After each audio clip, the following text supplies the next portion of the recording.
Hello, Angela. You can make that request by phone, but I'll have to fill the form out. Let me get the special leave form. OK, here it is. Tell me your student number, please. It's H for Harry, 5712. H 5712. OK. What's your address, Angela? I live at 10 Bridge Street, Tamworth. 10 Bridge Street, Tamworth. And your phone number? The telephone number's 810675. Thanks. What course are you doing? I'm in the writing class. Writing. Who's your teacher this term? Mrs. Green. She spells her name like the colour. Thanks.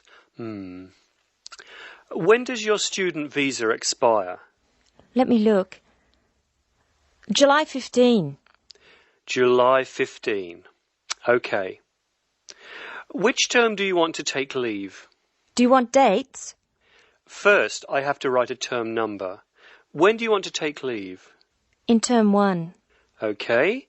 Term 1. Now, can you tell me what are the exact dates? I'd like to be away May 31 to June 4. OK, I've got that. You'll miss 4 working days between May 31 and June 4. Is that right? Only 3. I'll be away over a weekend. I'll be back at my classes on June 5, so that's 3 days away.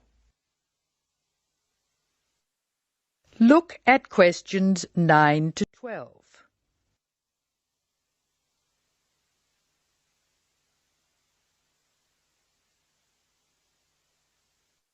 Now listen to more of the conversation between Angela and Bob.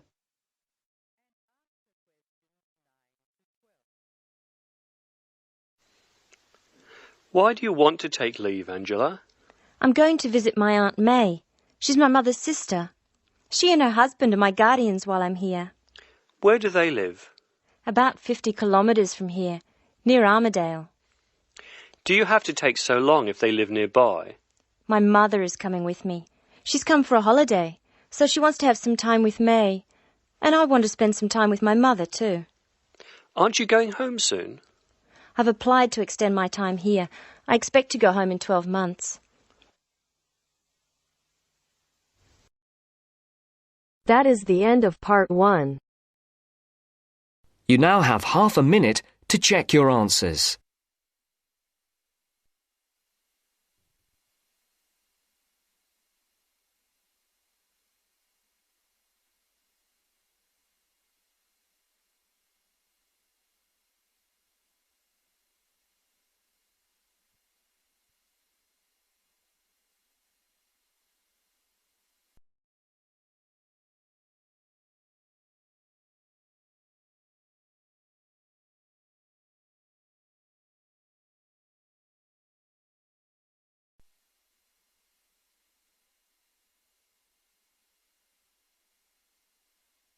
Now turns to part 2. Part 2. You will hear a tour guide talking to her tour group. First, you will have time to look at questions 11 to 15.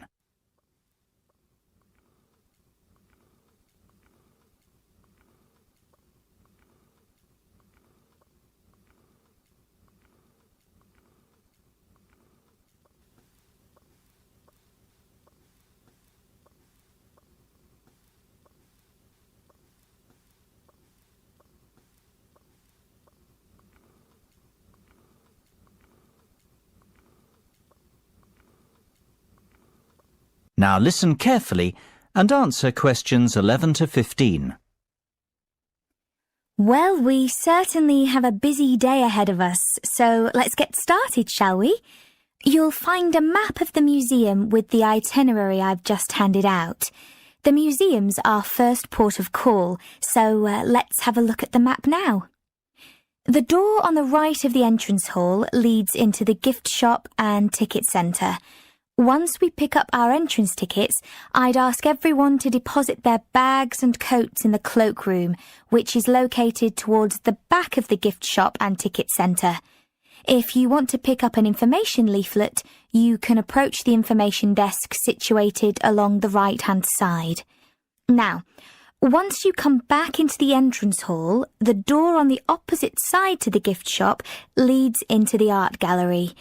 There is a special exhibition on there at the moment which is not to be missed. If you continue on up the entrance hallway, that leads into the main exhibition centre. At the back left-hand side, there are some toilets. Beside the toilets, you'll find the 3D theatre. I strongly recommend that you make time for the 30-minute presentation in the theatre. It is well worth a viewing. Running along the right-hand side of the main exhibition centre is the Modern Art Studio. Here, not only can you view some of the most famous works of the 20th century, but you can also sit in on a workshop run by a local artist. So, that's the Art Museum. Before you hear the rest of the discussion, you have some time to look at questions 16 to 20.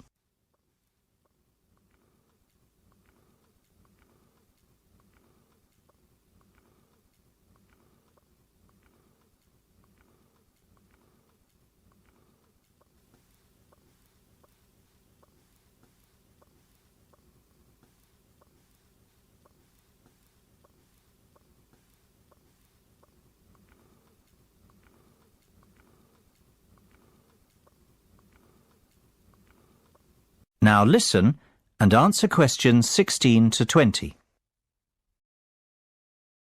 Next on the itinerary is the aquarium. Depending on how long we spend at the museum, we might have to give this one a miss. It's not what I'd call a highlight of the day, but it would be a shame if we didn't get to see it, as it's en route to the Solheim Country Club, where we're booked in for lunch at 1 o'clock. Originally, we had planned to stop off at the Milltown Winery afterwards, but we've had to scrap that plan. Otherwise, we'd never get to the Zoological Gardens before closing time. We have pre-booked the gardens and must be there by 2:30, so no dilly-dallying please after lunch. Straight back onto the bus. The gardens close at 3:30, so we've an hour there, which should give us ample time to look around. Time allowing, we'll stop off at the famous Stout Brewery after that, if traffic isn't too heavy, and we're in Lincoln before 5. If not, we'll head straight for the National Concert Hall, where you're in for a real treat of an evening, with a performance from the world-renowned cellist, Andrei Borovsky. We have to be in our seats by 6:30 sharp.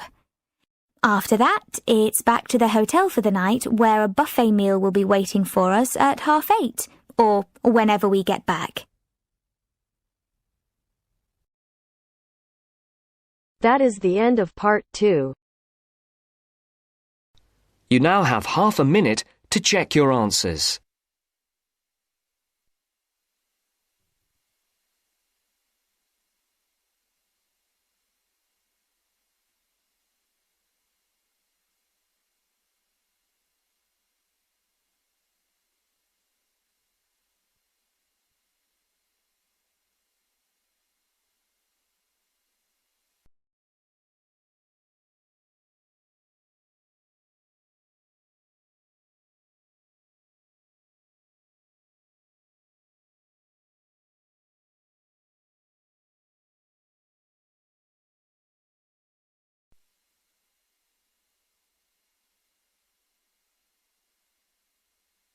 Now turns to part 3.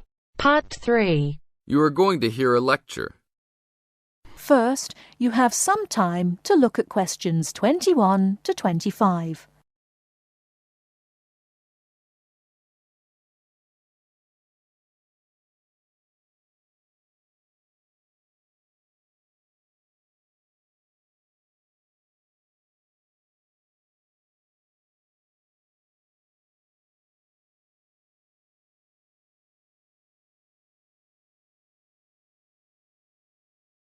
Now listen carefully and answer questions 21 to 25. I'd like to introduce Rebecca Bramwell, an artist and illustrator who has come along today to talk to you all about getting your first job or commission as an artist. Over to you, Rebecca. Thank you for inviting me. I remember when I graduated back in 1983, I was very excited about getting my first commission. My degree was in fine art, and I'd worked long and hard to get it. I was an enthusiastic student, and I never found it difficult to find the incentive to paint. I think as a student... Now turn to Section 4. Section 4. You will hear a lecture about staying healthy in university. First, you have some time to look at questions 33 to 40. London being settled by the Romans explains their lust for blood. By about AD 200, the administration of Britain was divided in two. York became the capital of Britannia Inferior and London of Britannia Superior. Around the same time, the city also acquired its famous walls, probably about 20 foot high. Why did they build such high walls? It was a protective measure which may have been due to civil war, initiated when Governor Claudius Albinus tried to claim the imperial crown in Rome. Was paganism still predominant then? Yes, but Christianity appears to have reached the province at an early date, and only a year after the religion became officially tolerated in the empire, London had its own bishop, Restitutus, who is known to have attended the Imperial Council of Arles. You really delve deep. I think you'll do well on your tutorial paper. Good luck, David. Thanks.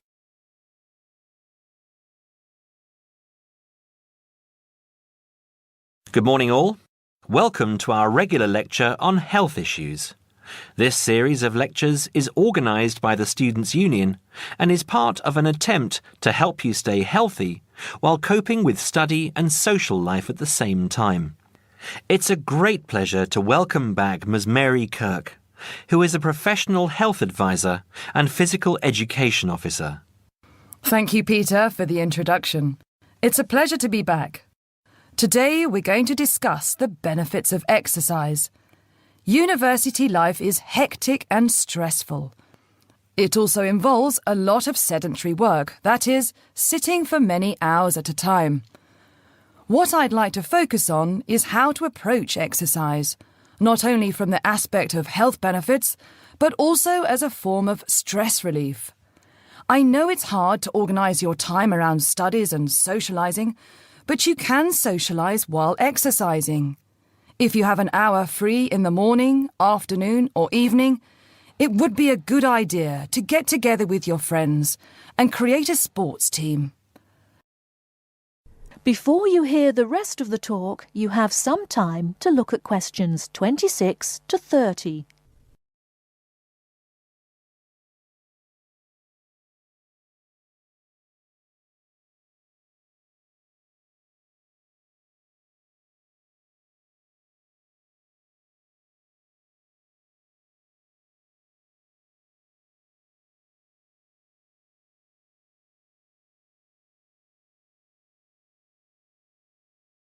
Now listen and answer questions 26 to 30. The grounds of the university are ample enough to support every student's need to become active. There are also readily available facilities at your disposal, such as a football field, tennis and badminton courts. There's also a swimming centre, and within that building is a gymnasium, with a variety of programs such as aerobics and weight training. If the idea of attending one of these facilities seems daunting, then you can walk along the river. Oh, and that reminds me, the university also offers rowing. If there is a sport that you're interested in that's not on offer, you can approach either your student union representative or speak with Sports Administration Manager, Mr. Lawrence Cavendish. Now, I want to talk about why exercise is beneficial, physically and emotionally. The obvious results are physical. You can keep fit by using muscles that ordinarily don't get used in the classroom. The health benefits are astronomical. You'll live longer, be happier, and look good. By building muscle, you strengthen your bones, a definite advantage for women in their later stages of life, as women are prone to osteoporosis. It also strengthens your heart. Yes, don't forget your heart is a muscle, and the more exercise you do and the harder you work, the more blood is pumped from your heart to your brain. Now this brings me to the psychological advantages of exercise. When we are active, endorphins are released into our brain. An endorphin is a chemical that is released when your heart rate is pumping beyond its normal capacity. It's the same as adrenaline. You can actually feel when endorphins kick in. You feel a rush, almost a high. The benefits of this are numerous. Your brain works at peak capacity for a longer period of time. Your awareness is maximised, and the fatigue you usually feel at 4 o'clock in the afternoon will be non-existent. In one word, exercise makes you sharp. Now, I'm not saying that you should overdo exercise, because too much of anything can be dangerous. But if you think about your daily routine, you spend about 6 hours a day in lectures and another 2 or more hours studying. That's a long time to be sitting. And that is a long time for your body not to be moving around. So try and find at least 1 hour a day to get some exercise. If you can't fit in 1 hour a day, try 1 hour every second day or half an hour a day. You will see rewards instantly. You'll feel great and look great. This I can promise you. That is the end of part 3. You now have half a minute to check your answers.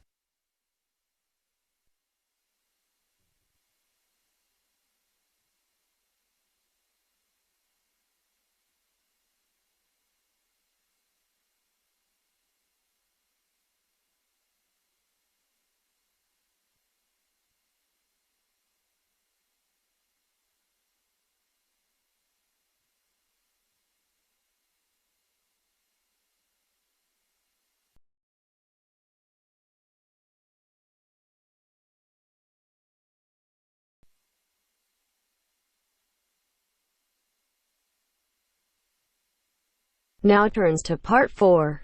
Part 4. Listen to the following lecture about lightning. First, you have some time to look at questions 31 to 40.